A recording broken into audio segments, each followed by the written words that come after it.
Hey everybody, this is my 125 gallon native tank, and today I'm going out to go crayfishing in my local stream, and I hope I can catch some minnows while I'm down there. So this video is not going to be a big reveal video. We're not going to see any new fish or anything. I just want to talk a little bit about this tank before I start making any changes to it.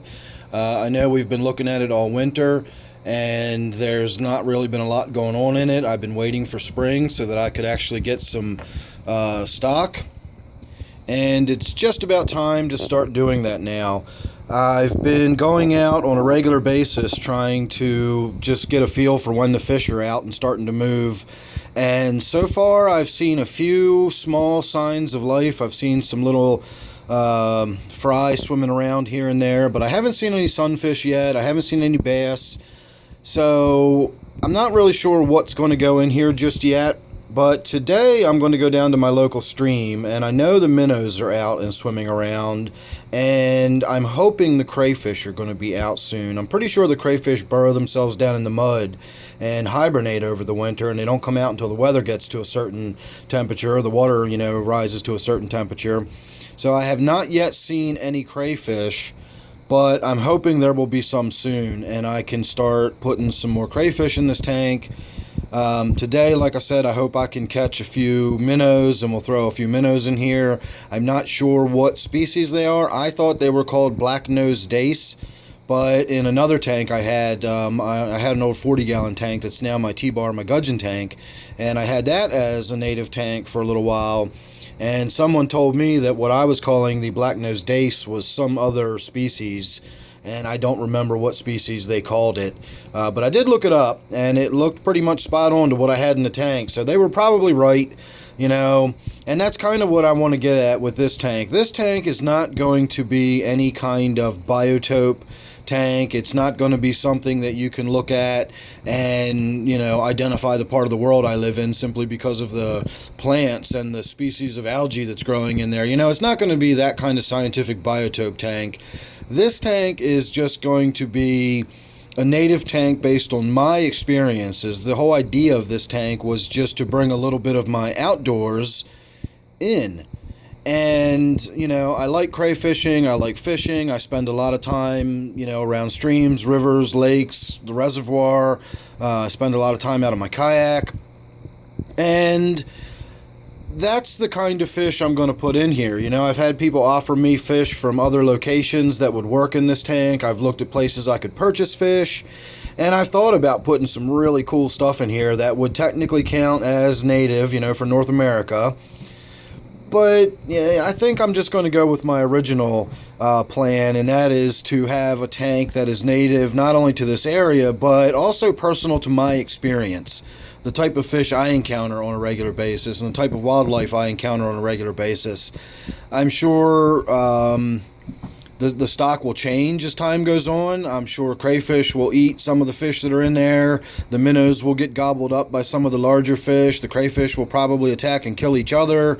So as time goes on, it's going to be a malleable tank. It's going to change and shift.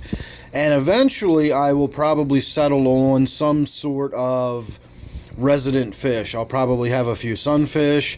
I would really, really like to have a yellow perch in here, but I'm not sure of whether that's going to be possible or not. I'll have to do a little research on the perch and see what their living conditions are and their needs are. I'm pretty sure I could pull it off, but I don't know yet.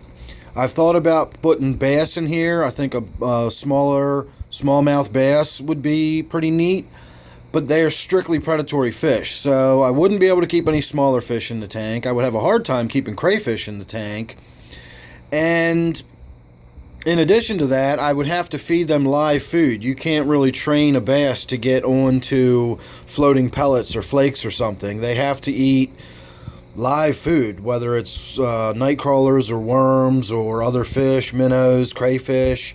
You can't really just put flake food in a tank and feed a bass. So that would become problematic. Sunfish are like little garbage dumpsters. You can put anything in there and they'll eat it. They don't care. If they're not careful, they'll eat cigarette butts off the surface of the water if they're in a frenzy. So a sunfish would be very easy to put in here. Within minutes it would be eating whatever flake food or floating pellets or whatever I put in there. So sunfish are definitely going to be on the list of inhabitants of this tank. Ideally, I would really like to get a perch, but again, we'll see. And of course, these fish that we've been looking at here, this big tilapia and then this smaller Mayan cichlid, are both going to go at some point. I do have another fish in here. I saw it a minute ago. I'm looking around for it now. I don't see it. I believe it to be a mud sunfish, and I've talked about it before. I was thinking about getting rid of it, but I think I'm actually just going to leave it in the tank. It's so small, and it is not really doing much in the way of growing. I really don't think it's going to be much of an issue if it survives, and at the rate it's going, it very likely could get gobbled up by a larger fish that goes in this tank at some point. So I'm just not going to worry about it. So the long and short of this tank is, don't expect a biotope tank. Don't expect it to be, a scientific study in the flora and fauna of the area. This is just going to be a fun tank with some cool fish, and it's more or less going to represent my experience with being out and about and going fishing and playing in the stream and crayfishing and all that sort of thing. So I'm off to go do that very thing right now.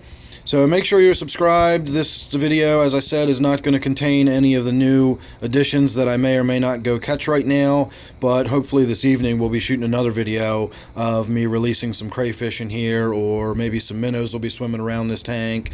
So springtime is coming. It's technically here already, but the fish don't know that yet. It is very soon. And very soon, this tank is going to start getting a lot more exciting. So if you're subscribed, you won't miss any of that or any of my other tanks that I got stuff going on in. So thanks again for watching. Don't forget, this is my native tank, and I will see you real soon on an update here.